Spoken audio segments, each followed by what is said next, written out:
Hi girls, welcome back to my YouTube channel blushing beauty. कैसे हैं आप सब? आई होप कि आप सब अच्छे होंगे, हैप्पी होंगे एंड सेफ होंगे। सो आज की इस वीडियो में बात करने वाले हैं शादी के बाद खुश कैसे रहें। यानी ये वीडियो होने वाली है फीमेल स्पेशल। और आज की इस वीडियो में बताने वाली हूँ अगर आपकी शादी हो गई है तो आपको किन तरीक़ों से खुश रखना है खुद को। ये वीडियो बहुत ज़्यादा मोटिवेटेड होने वाली है उन फीमेल्स के लिए जो शादी के बाद हो जाती है डिप्रेशन का शिकार। अगर आप मेरे चैनल पर नए आए हैं तो चैनल को सब्सक्राइब कीजिएगा, मेरे वीडियो को लाइक कीजिएगा एंड अपना जेन्युइन कमेंट ज़रूर कर दीजिएगा। आप अपनी राय बताइएगा कि एक फ़ीमेल शादी के बाद डिप्रेशन में क्यों जाती है। आइए टाइम वेस्ट ना करते वीडियो करते हैं शुरू। वीडियो में बताने वाली हूँ शादी के बाद खुश रहने का तरीका। गर्ल्स, अक्सर हमारे इंडियन कल्चर में क्या होता है, लड़कियों की शादी होती है, शादी के बाद वो डिप्रेशन का शिकार हो जाती है। एंड ये इंडियन कल्चर की ही नहीं है, ये हर जगह की कहानी है। बहुत ज़्यादा खुशियों के साथ मतलब एक कपल की शादी होती है, शादी के बाद या तो हस्बैंड या तो वाइफ कोई भी डिप्रेशन का शिकार हो सकता है। इसके बहुत सारे रीज़न है। तो ये वाली वीडियो दो पार्ट्स में मैंने डिवाइड करी है। सबसे पहले मैं आपको बताऊंगी कि क्या वजह है, क्या रीज़न है जो डिप्रेशन का शिकार हो जाते हैं, और दूसरी मतलब पार्ट 2 में आपको शेयर करूंगी कि इससे आप कैसे खुद को निकाल सकते हैं, कैसे इस चीज़ को ओवरकम कर सकते हैं, कैसे हैप्पी मैरिड लाइफ कर सकते हैं आपको।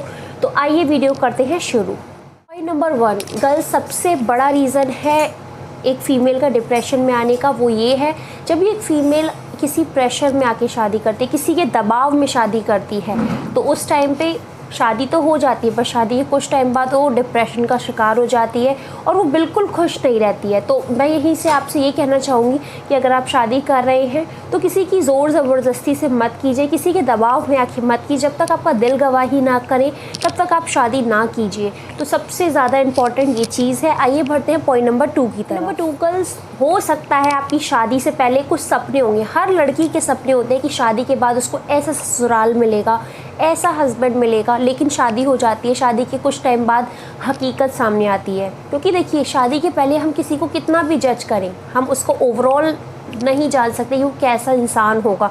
शादी के बाद आपको पता चले कि आपका हस्बैंड जैसे आपने सोचा था वैसा ना हो, जैसा ससुराल आपने सोचा था वैसा ना हो, तो आपकी मतलब उम्मीदों पे जब पानी फिर जाता है तो आपके सपने टूटने लगते हैं। वहीं से एक फ़ीमेल का डिप्रेशन शुरू होता है, वहीं से वो अपने अंदर इतनी सैडनेस भर लेती है और वो सैडनेस भर भर के वो डिप्रेशन का शिकार हो जाती है। ये भी एक बहुत बड़ा रीज़न है इंडियन कल्चर में एक डिप्रेशन के लिए। तीसरी चीज़ जो होती है, अक्सर देखा है शादी हो जाती है, शादी के बाद अक्सर घरों में दहेज की मांग की जाती है। और जब ज़्यादा दहेज की मांग की जाती है ना, जब एक फ़ीमेल शादी करके ससुराल आती है, ससुराल वाले दहेज की मांग करते हैं और उसको टॉर्चर करते हैं, तो एक फ़ीमेल बहुत ज़्यादा मतलब सैड हो जाती है, एक तरीके से प्रताड़ित की जाती है। और उस टाइम पे वो डिप्रेशन का शिकार बन जाती है। ना वो अपने मायके वालों से कुछ कह सकती है, ना ही ससुराल वालों से कुछ कह सकती है। तो इस टाइम पे उसके पास क्या बचता है, सिर्फ अपना जो दुख है वो, और ये दुख उसको डिप्रेशन से घेर लेता है। ये बहुत बड़ा रीज़न है जो शादी के बाद अक्सर फीमेल के साथ होता है। पॉइंट नंबर 4, गर्ल्स, ये एक आम बात है, क्या कहते हैं, लड़कियों को शुरुआत से सिखाया जाता है कि शादी के बाद अपने से ज़्यादा अपने परिवार की खुशियों का ध्यान रखना, इन चीज़ों का ख्याल रखना, तुम्हें एडजस्ट करना ही होगा।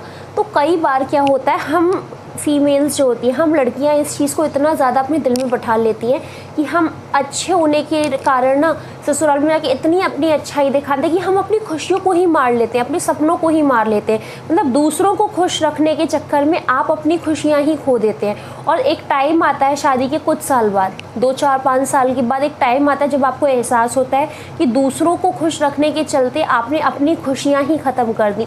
और वहीं से आपका डिप्रेशन शुरू होता है, वहीं से आपकी ये चीज़ शुरू होती है। इसलिए मैं एज़ योर ब्राइडल गाइड ये कहना चाहूँगी, ससुराल में जाके आप दूसरों को तभी खुश रख सकते हैं जब आप खुद खुश होंगी। तो दूसरों को खुश रखने के साथ साथ सबसे ज़्यादा इम्पॉर्टेंट काम आपको करना है खुद को खुश रखना। आप खुश रखेंगे, आप खुश रहेंगे तो आपके हस्बैंड, आपकी फैमिली खुश रहेगी, आप खुश रख पाएंगे। तो ये ज़रूर कीजिए, खुद को खुश ज़रूर रखिए। नंबर 5, गर्ल्स, हो सकता है कि शादी के बाद आपको ससुराल वाले बात बात पर किसी चीज़ के लिए ताना देते हो, टॉन्ट करते हो।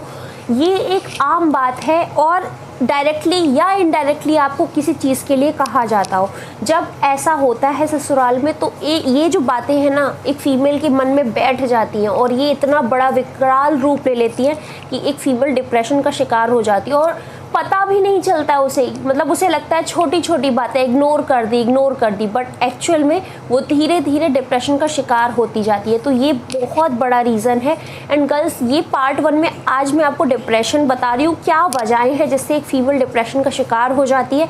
पार्ट 2 इसी का लेके आऊँगी और उसमें बताऊँगी आपको कि शादी के बाद खुश कैसे रहे। ये जो अगर आपको डिप्रेशन हो गया है तो उसको ओवरकम करने के लिए आपको क्या चीज़ें करनी है ताकि आप अपनी ज़िंदगी को खुशहाल बना सकें।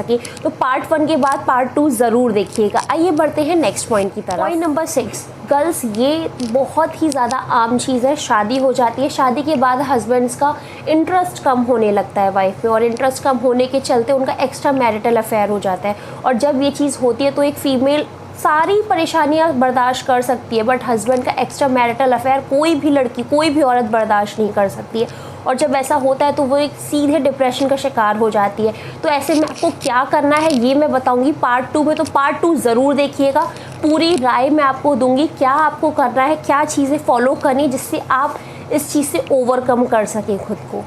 नंबर 7, गर्ल्स, ये तो हमारे इंडियन कल्चर में आज तक होता है और मैं ये कहूँगी, कहने को तो हमारा इंडियन कल्चर इतना ज़्यादा मतलब ऊपर उठ चुका है, इतना ज़्यादा हम लोग मॉडर्न हो चुके हैं, लेकिन इन चीज़ों में आज भी हम पीछे के पीछे ही रह गए हैं। कभी भी एक फ़ीमेल का शादी के बाद बेबी होने में अगर देरी हो जाती है या बेबी होने में कोई भी प्रॉब्लम आती है, कोई भी दिक्कत आती है, तो हमेशा एक फ़ीमेल को ही ब्लेम किया जाता है, एक फ़ीमेल को ही जज किया जाता है। ऐसा क्यों? मैं ये मतलब पूछना चाहूँगी, ऐसा क्यों होता है? क्या एक सिर्फ फीमेल की गलती है? क्या वो फीमेल ये सोच के ही आई थी कि ऐसा ही होगा? उसमें उस फीमेल को सपोर्ट करने की जगह हम लोग क्या कर देते हैं, हमारा सोसाइटी उसको ब्लेम कर देती है। इसी वजह से एक फ़ीमेल अंदर ही अंदर ना इतना ज़्यादा परेशान हो जाती है। एक तो वैसे ही वो इतना ज़्यादा स्ट्रगल कर रही होती है, इतना ज़्यादा दुखी होती है, इतना ज़्यादा परेशान होती है, ऊपर से लोगों की बातें और लोगों के ताने ये बर्दाश्त नहीं कर सकता कोई भी, और इसके कारण ही डिप्रेशन का शिकार बन जाती है हमारी भारतीय महिलाएं। तो आपको इस चीज़ से भी ओवरकम करना है, किस तरह से करना है ये भी मैं आपको बताऊंगी। तो ये भी बहुत बड़ा रीज़न है। आपको क्या लगता है कि इन सारे पॉइंट्स में सबसे बड़ा रीज़न क्या है एक फीमेल का डिप्रेशन का शिकार होने का? आप अपनी राय ज़रूर दीजिएगा नीचे कमेंट बॉक्स को। वीडियो अच्छी लगी हो तो लाइक शेयर कमेंट भी कर दीजिएगा। आइए बढ़ते हैं नेक्स्ट पॉइंट की तरफ। हो सकता है गर्ल्स आपकी शादी हुई हो, शादी के टाइम पे तो बहुत ज़्यादा प्यार से सब कुछ अच्छा रहा हो, क्योंकि नया सफ़र होता है, नई चीज़ें की शुरुआत होती है, सब कुछ अच्छा होता है, बट टाइम के अकॉर्डिंग सब चीज़ें धीरे होने लगती हैं। हो सकता है शादी के बाद आप के ससुराल में बहू बेटियों में अंतर किया जाता है, और ये चीज़ भी एक फ़ीमेल को बहुत ज़्यादा फील होती है। जब बहू बेटियों में अंतर किया जाता है ना, वो भी थोड़ा बहुत नहीं, बहुत ज़्यादा। बहू को बहू का दर्जा देना और बेटी को बेटी का दर्जा देना ये कहीं का भी रूल नहीं है। अगर आप बहू को बेटी की तरह अपनाएंगी ना, तो बहू भी आपको आपकी अपनी फैमिली की तरह अपनाएगी। अगर ऐसा होता है ससुराल में तो एक फ़ीमेल बहुत ज़्यादा डिप्रेस्ड होती है और डिप्रेशन के अंदर चली जाती है। ये बहुत बड़ा रीज़न है। इसी के अलावा मैं एक और चीज़ आपसे कहना चाहूँगी, हो सकता है शादी आपकी हुई हो, शादी के 1-2 साल बाद आपको रियलाइज़ हुआ हो, या शादी नई हुई है, आपको ऐसा पता चलता हो, या आपको रियलाइज़ हुआ कि जो आपने सोचा था वो आपको नहीं मिला। यानी आपने सोचा था कि शादी के बाद आप अपने हस्बैंड के साथ इतने प्यार भले लम्हे गुजारेंगी, हो सकता है कि आपके हस्बैंड आपको बिल्कुल टाइम ही ना देते हो, बिल्कुल वैल्यू ना करते हो, रिस्पेक्ट ना देते हो, वो प्यार ही नहीं मिला हो आपको जिसका आप हकदार हैं। तो ये बहुत बड़ा रीज़न है एक फ़ीमेल का डिप्रेशन में जाने का। अगर ऐसा है, अगर हस्बैंड की साइड से ही सपोर्ट नहीं है तो एक फ़ीमेल कुछ भी नहीं कर सकती है। वो अंदर ही अंदर इतना ज़्यादा दुखी हो जाती है और डिप्रेशन का शिकार हो जाती है। आपको क्या लगता है गर्ल्स, क्या एक हस्बैंड का अपनी वाइफ को डिप्रेशन से निकालने में कितने हद तक मदद साबित हो सकती है? मतलब क्या एक हस्बैंड सही में रोल प्ले कर सकता है एक वाइफ को अपने डिप्रेशन से निकालने के लिए? आपकी क्या राय है कमेंट करके बताइएगा। यहाँ नेक्स्ट पॉइंट पे ये कहना चाहूँगी, अप्स एंड डाउन्स किसकी लाइफ में नहीं आते हैं। आज अच्छे दिन चल रहे हैं तो कल बुरे दिन भी आएंगे, और आज बुरे हैं तो कल अच्छे भी आएंगे। हो सकता है शादी के बाद कुछ समय अच्छा रहा हो, फिर फाइनेंशियल क्राइसिस हो गए हो, तो जिस वजह से फीमेल डिप्रेशन का शिकार हो जाती हैं। ये भी एक बहुत बड़ा रीज़न है। और कुछ हद तक मैंने ये भी नोटिस किया है, मैंने ये भी पता किया है, जितना मैंने मतलब अपने रिसोर्सेज से पता किया है, वो ये भी रीज़न है, शादी करते ही जहाँ पर बिल्कुल एकदम ही बोझ डाल दिया जाता है ना दुल्हन के कंधों पे पूरे घर को संभालने का, वहाँ पे एक फ़ीमेल एकदम से कुछ नहीं संभाल पाती और डिप्रेशन का शिकार हो जाती है। होता क्या है गर्ल्स, देखिए शादी के पहले हम लड़कियां इतना काम करती भी होंगी तो मुझे नहीं लगता कि इतना ज़्यादा रिस्पॉन्सिबल होके करती होंगी अपने मायके में हम लोगों के पास फ्रीडम होती है।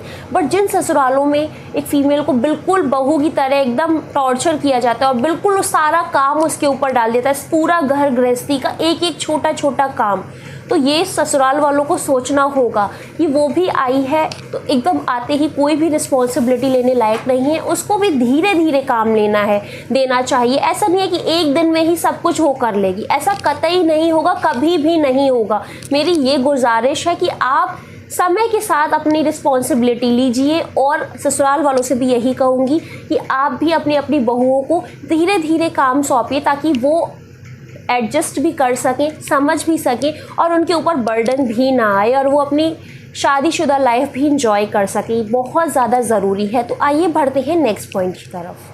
हो सकता है कि शादी के बाद ससुराल में आपको फिज़िकल वायलेंस मिलता हो, फिज़िकल एब्यूज़ होता हो, तो इस कारण एक फ़ीमेल डिप्रेशन का शिकार हो जाती है। आवाज़ उठाने की जगह वो एकदम बैठ जाती है, शांत हो जाती है और इस चीज़ का शिकार हो जाती है। तो ये भी एक बहुत बड़ा रीज़न है। नेक्स्ट पॉइंट, हो सकता है गर्ल ससुराल से आपको बिल्कुल वैल्यू ही ना मिलती हो, जो वैल्यू आपको चाहिए। आप मतलब बहू बन के गई हैं जिस घर में और वो घर वाले आपको बहू की तरह मानते ही ना हो, तो उस कारण भी आपके अंदर डिप्रेशन घर कर लेता है और आप एक डिप्रेशन का शिकार हो जाती हैं। आपकी क्या राय है ये मुझे बताइएगा। नेक्स्ट पॉइंट बताना चाहूँगी वो ये है, हो सकता है शादी से पहले जब आप अपने हस्बैंड से बात करती होंगी, टू बी हस्बैंड से बात करती होंगी, तो आपको उनकी अच्छाइयाँ ही बताई गई होंगी। और ये अक्सर होता है, शादी के पहले कोई भी अपनी बुराइयाँ नहीं रख देता है। शादी के पहले सब अच्छा ही अच्छा नज़र आता है, अच्छाई ही नज़र आती है। बट शादी के बाद हो सकता है आपको अपने हस्बैंड में कोई ऐसी खामी, कोई ऐसी कमी नज़र आई हो जो आपने सपने में भी ना सोचा हो सकता है कोई ऐसी हैबिट जो आपने भूल के भी सोचा नहीं हो कि ऐसा हो सकता है। तो वो जो चीज़ होती है ना, वो दिल में बैठ जाती है और वो एक फ़ीमेल को तोड़ के रख देती है। क्योंकि ये बात होती है ना एक फ़ीमेल के सपनों की, जो एकदम प्रायोरिटी पे होते हैं। हो सकता है आपने सोचा हो कि आपके हस्बैंड, आपको बिल्कुल स्मोकिंग ड्रिंकिंग पसंद नहीं और आपके हस्बैंड ने बोल दिया हो शादी के पहले वो बिल्कुल नहीं करते और आपको पता चला हो कि वो तो बहुत ज़्यादा स्मोकिंग एंड ड्रिंकिंग करते, तो ये चीज़ आपको बहुत ज़्यादा हर्ट करेगी और आप चाह के भी मतलब उनकी आदत इमीडिएटली नहीं छुड़ा सकते हैं। देखिए, क्योंकि अगर छुड़ाने की कोशिश भी करेंगे तो मेरा ये मानना है जिसकी आदत है ना वो कुछ टाइम तक छोड़ देगा, जब तक आपके साथ मतलब वो प्यार में है तब तक आपके लिए कर देगा, लेकिन एक टाइम आएगा वो फिर वो चीज़ करने लगता है। तो ये चीज़ मेरा मानना है, आप भी बताइएगा कि आपकी क्या राय है। नेक्स्ट पॉइंट पे गर्ल्स मैं आपसे ये कहना चाहूँगी, हो सकता है आपके हस्बैंड ने किसी दबाव में आके शादी की हो, फैमिली प्रेशर में आके शादी कर ली हो और शादी के बाद आपको पता चला हो कि हकीकत कुछ और ही है, तो इस केस में भी आप डिप्रेशन का शिकार हो सकते हैं। ये बहुत बड़ा पॉइंट है जिससे मतलब एक फ़ीमेल डिप्रेशन के अंदर चली जाती है और बहुत ज़्यादा हर्ट होता है ये चीज़। हस्बैंड वाइफ में डेली आए दिन लड़ाई झगड़े होना, ये भी एक डिप्रेशन का रीज़न है जिससे सिर्फ फीमेल ही नहीं मेल भी डिप्रेशन का शिकार होते हैं। तो ये था डिप्रेशन की कुछ वीडियो जिसमें मैंने सिर्फ और सिर्फ डिप्रेशन के बारे में बताया कि क्या वजह है जिससे एक फ़ीमेल डिप्रेशन में जाती है। इसका पार्ट 2 लेके आने वाली हूँ, पार्ट 2 इसके नेक्स्ट ही मिलेगा, उसमें बताऊँगी। अगर आप इनमें से किसी भी पॉइंट से गुजर रहे हैं, इसमें से किसी भी बात से आपको फील हुआ है ऐसा आपके साथ हो रहा है, तो आपको क्या करना है, शादी के बाद कैसे खुश रहें, इन चीज़ों को कैसे ओवरकम करें, तो इसका पार्ट 2 ज़रूर देखिएगा। Thank you so much for watching my video. Have a great day. Please video को लाइक शेयर कमेंट ज़रूर कर दीजिएगा। Thank you so much.